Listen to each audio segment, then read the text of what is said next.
Good morning students, welcome to e learning classes. आज की जो हमारी क्लास है वो बेस्ड है नरेशन पे। तो सबसे पहले तो हम ये जानते हैं कि नरेशन का मतलब क्या होता है।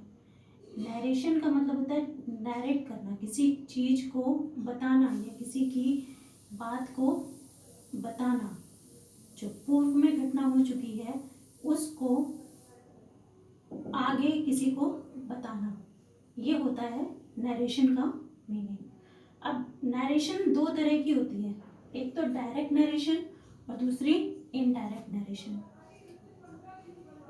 दोनों में अंतर क्या है? डायरेक्ट नरेशन वो होता है जब हम किसी की बात को शब्दशः जैसे उसने बोला है ठीक उन्हीं शब्दों में उसको प्रेजेंट करते हैं, लिखते हैं, बताते हैं। जबकि इनडायरेक्ट नरेशन क्या है? इनडायरेक्ट नरेशन में हम दूसरे की बात को अपने शब्दों में बताते हैं। मतलब बात वही होती है बट हम अपने तरफ से उसको कहते हैं, उसके अक्षर उसके शब्दों को पूरी तरह से फॉलो नहीं करते। वो होता है इनडायरेक्ट नरेशन। डायरेक्ट नरेशन एक आप इस तरह से भी कह सकते हो कि जो आमने सामने फेस टू फेस बात होती है उसमें जिस तरह से बोला जाता है, तो जो शब्द बोले जाते हैं वो डायरेक्ट नरेशन में आता है। और इनडायरेक्ट नरेशन में जब दो लोगों की बात को तीसरे तक कोई तीसरा व्यक्ति पहुंचाता है तो वो आपका इनडायरेक्ट नरेशन होता है।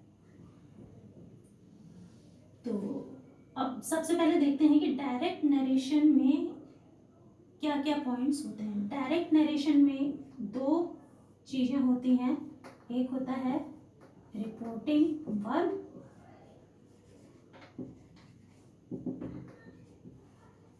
और दूसरा होता है रिपोर्टेड स्पीच।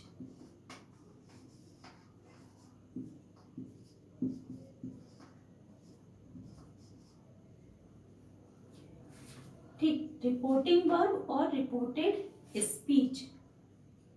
रिपोर्टिंग वर्ब वो होती है जिन दो लोगों के बीच में बात हो रही होती है, ठीक। और रिपोर्टेड स्पीच वो होती है जो रिपोर्टिंग वर्ब में स्पीकर जो अपनी बात ने क्या कहा। जैसे हम एग्जांपल देते हैं कि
ठीक है, ये आपकी है डायरेक्ट स्पीच।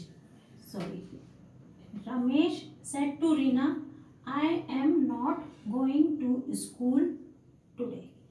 इसमें आपकी जो ये है रिपोर्टिंग वर्ब।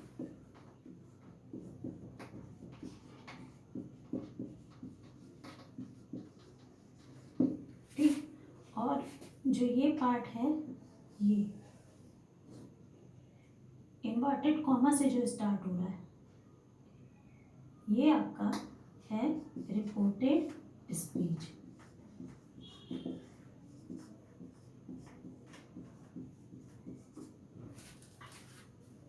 ठीक है, तो ये है आपकी रिपोर्टिंग वर्ब और ये रिपोर्टेड स्पीच। रिपोर्टिंग वर्ब हमको बताती है किसने कहा, किससे कहा, किसने किससे कहा, ये आपको बताती है रिपोर्टिंग वर्ब। और रिपोर्टेड स्पीच आपको बताता है कि क्या कहा। ये आपकी है डायरेक्ट, ये डायरेक्ट नरेशन है। अब इनडायरेक्ट नरेशन में ये क्या होगा?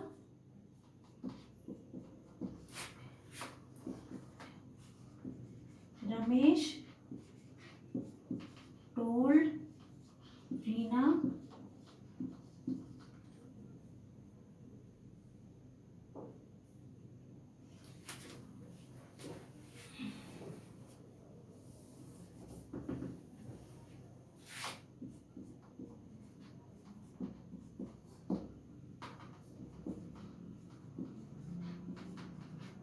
Ramesh told Reena that he was not going to school that day. अब यहाँ से यहाँ देखिए आपको बहुत डिफरेंस मिलेगा दोनों में। यहाँ पे कॉमा लगा है, इन्वर्टेड कॉमा लगा है, जबकि आप इनडायरेक्ट स्पीच में देखो कहीं पे भी ना तो कॉमा है ना इन्वर्टेड कॉमा है।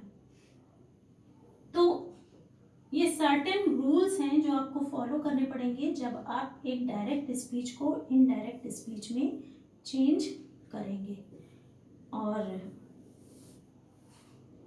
जो सबसे पहला जो आपके डायरेक्ट स्पीच के जो पॉइंट्स हैं, डायरेक्ट स्पीच में कौन कौन से मुख्य पॉइंट होते हैं कि सबसे पहले इसमें एक कॉमा होता है, इसमें स्पीच इन्वर्टेड कॉमा से कवर होती है, इन्वर्टेड कॉमा से शुरू होती है और इन्वर्टेड कॉमा के अंदर ही खत्म होती है। मतलब पूरी स्पीच को जो कथन है, जो कहा गया है वाक्य, उसको इन्वर्टेड कॉमा के अंदर रखते हैं।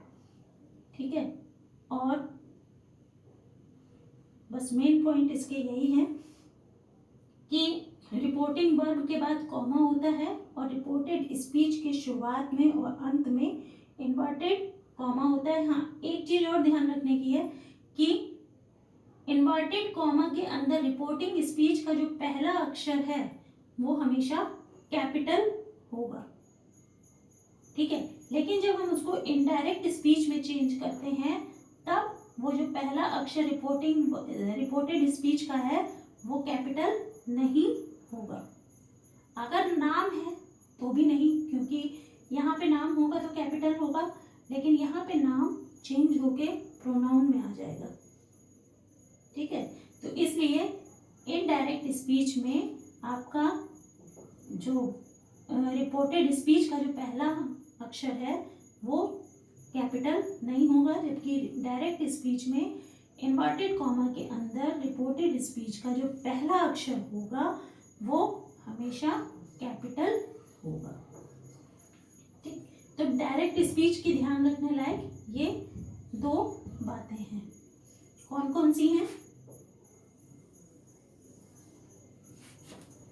पहली बात,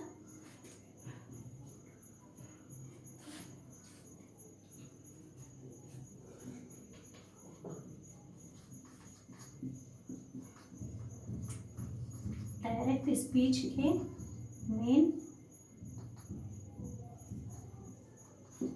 पॉइंट्स।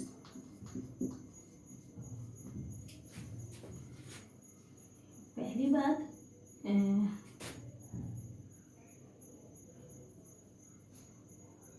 स्पीकर के कथन को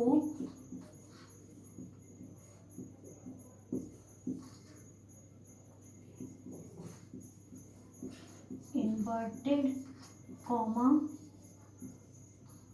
के अंदर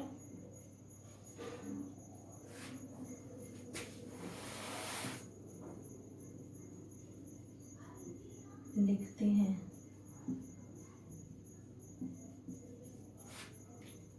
दूसरी चीज कि रिपोर्टिंग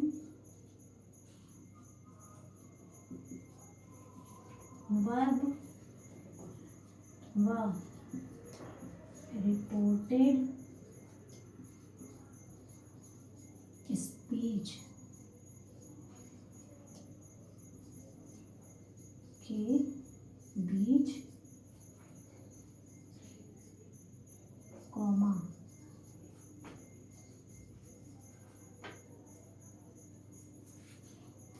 तीसरा जो पॉइंट है वो है कि रिपोर्टेड स्पीच का पहला अक्षर कैपिटल।